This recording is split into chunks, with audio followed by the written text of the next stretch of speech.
You ready? So mic check, mic check.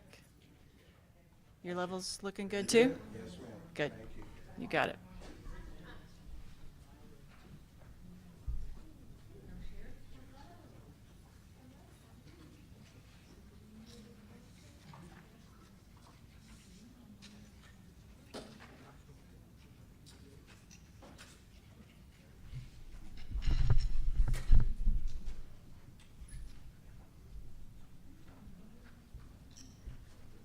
Good morning, everyone. Morning. All right, so we will have Sheriff Hernandez kick it off, and then she'll turn it over to Detective Hernandez, who will step forward and be able to answer your questions, and then from there, we'll just wrap it up. So once y'all are ready, give us the go, and Sheriff Hernandez will kick it off. Everybody good? Awesome. All right. Good morning, and thank you so much for being here today.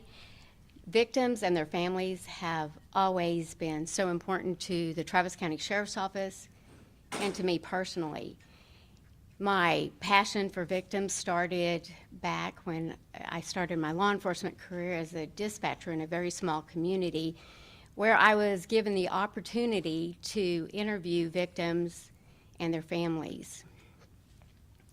It also made me fall in love with investigating cases and helping victims. So much that I then came to Travis County and I worked for 21 years at the Travis County District Attorney's Office as an investigator. And my desire to help victims was even stronger. And I'm going to tell you, here as being your Travis County Sheriff, helping victims is our top priority. Cold cases are gut-wrenching, and for families of victims who've lost their loved ones, there is not a day that goes by that they don't want to, they long for those, who did this, why was this done to my loved one? And I know that for a fact because we hear from them regularly. Today's advancement in technology is so much better than what we had in the 70s, the 80s, and the 90s. We've also seen advancements in our ability to communicate, which is why we have started our website, our cold case website, with all of our agencies' cold cases that are listed there. You can read about each victim on this website. In addition, we're going to be doing periodical videos that feature cold cases in more detail to help people remember. We're starting today with Ruth Bettis. She was a 19-year-old, and she was found on the side of the roadway. Detective Javier Hernandez is here with me. He is the detective that's assigned to the cold case unit, and he'll be able to answer specific questions about that case. It means a lot to me that you're here today. I firmly believe that there's people out there who've been holding information for decades. And I believe that they're ready to share that information. They're ready to answer those questions to these families on why and who did this to their loved one. Thank you. Thank you all for being here today. Do we have any questions? Could you just give us a kind of a recap, kind of a brief synopsis of everything that kind of took place and what you guys kind of know? So she was 19 years old, as the sheriff stated, and she was found strangled, sexually assaulted, and shot in November 25th of 1982. She was found in a pasture off of Sprinkle Cutoff Road in Travis County, Texas. Prior to that, she was last seen speaking to an unknown male in the parking lot of Sugar's Gentlemen's Club, where she was working while attending college. That was the last time she was seen and the last time she was heard. And since that time, the case has been worked by multiple detectives who have been assigned to the cold case unit, and also we've been assisted by other agencies like the Texas Rangers as well.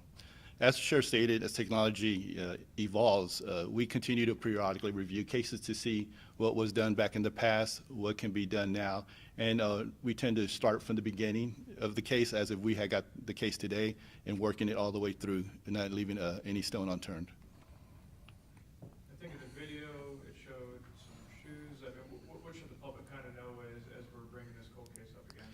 So there is evidence that we do have, and some of it was sent to the FBI labs back in the day to be tested. What we do have, I think, something if the community can focus on is in the video you'll see a sketch that was done by an artist that was put together due to the witnesses that saw the subject that was speaking to Elizabeth that day. If you all can take a look at that and see if you happen to recognize that person, taking into account the time that has passed, the difference in facial features that may change, hair or weight and so forth, that would be greatly appreciated. And if you seem to recognize that person, feel free to come forward anonymously or use the emails that you'll see on our website and or make an anonymous call as well, please. What are some of the difficulties detectives face, especially in a case that's so many years old? I mean, kind of walk us through that process. So when I look at the case, I start from the beginning, like I stated. I try to first verify to see what evidence do we have on hand. And if we do have evidence, we try to bring it up to today's standards. So we'll get together with our crime scene unit and we may repackage it, retitle it, and then we'll sit as a team and review to see what might be able to be submitted today, whether it's latent prints or DNA, and see how we can move forward with that. And in some cases as well, with other code cases that be maybe a little bit more recent, we'll look at like digital data as well that may have been done in the past, and we'll try to review that as well. You mentioned this happened, the body found in a pasture. Is it still a pasture today, or has that area been? I think it's still partially a pasture, but it has grown significantly. As we know, Travis County has seen a growth in the suburban area in the outskirts. So I believe there's like a neighborhood nearby there now. And I know Yes, go ahead. I know the video mentioned that there's been more DNA work done and samples gathered. Where was that gathered from? And also, I guess, how does today's technology help with cases like this? So what that's referring to is what was done earlier prior to me being assigned to the cold case unit. So traditionally what we're taught in training with DNA is that every 5 years we try to reevaluate. Usually the DNA experts say, and in those companies that do it like UNT, the University of North Texas, they say, wait, try to give it at least 5 years so that technology can evolve, and then we'll go back to see can we do something now that we couldn't do back then. Does she have family? Yes, her mother is still with us today. Her name is Rebecca, and I spoke to her recently this week, and she mentioned that she wonders, what her life would have been, the children she may have had, and the ambitions that she may have fulfilled had she still been alive today. And then her mother reminded me that Tuesday of this week was actually her 60th birthday. How many detectives are on the cold case unit? One.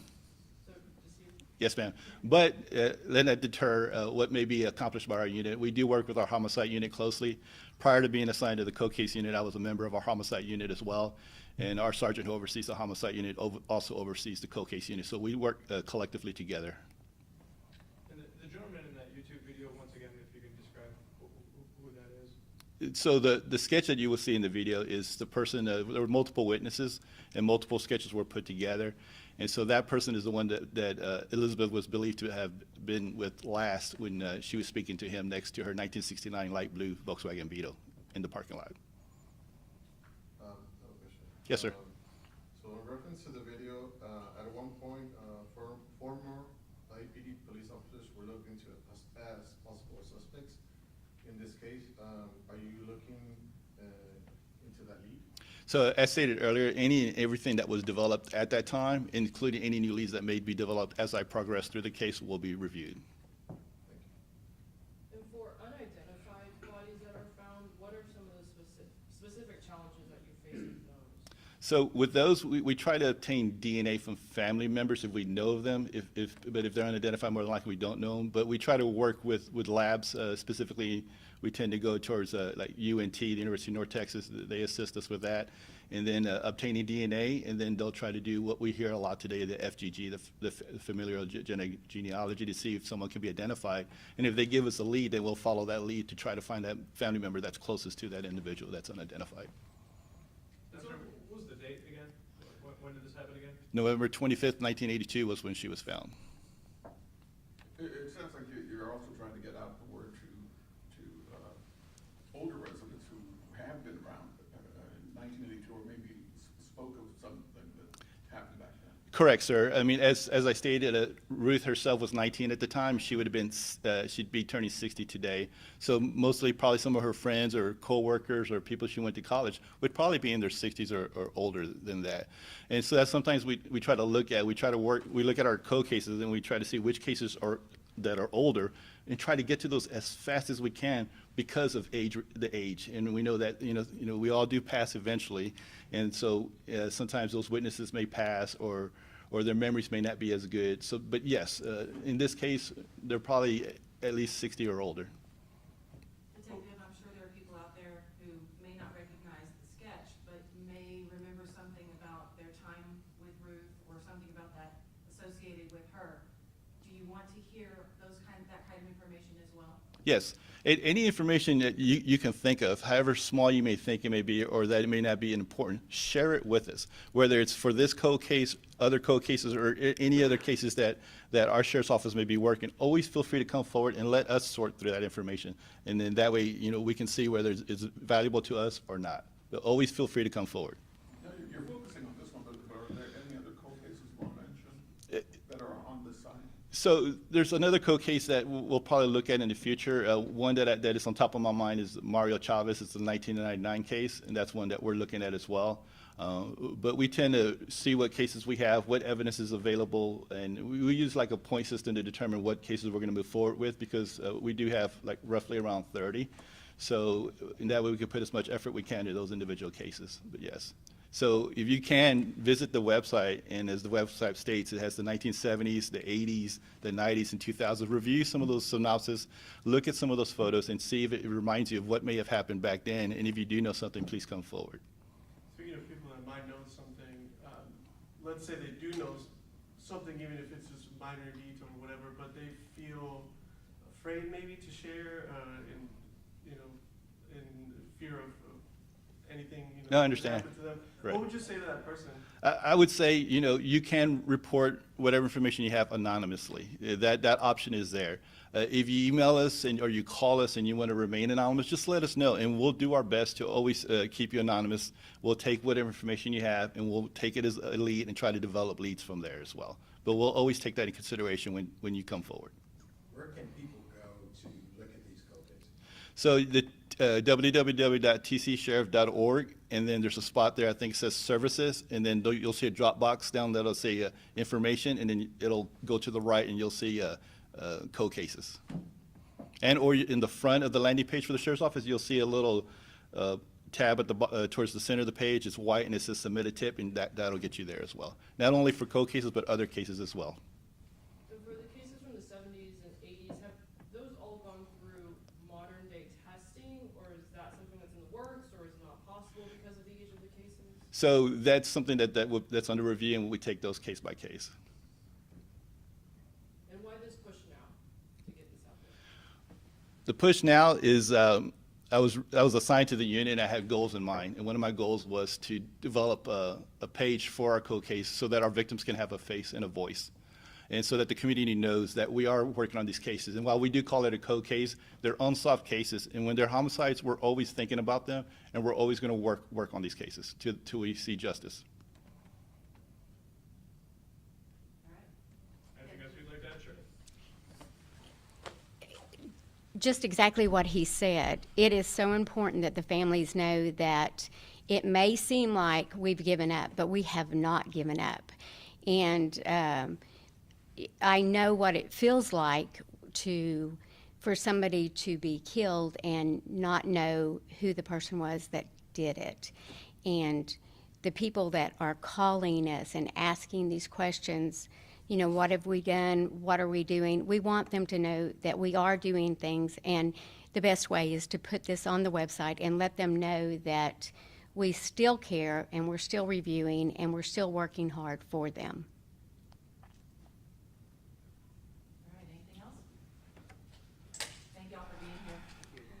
Thank you. I mean, this really is important, and y'all being here, you're saying that it's important to you about these victims. Thank you.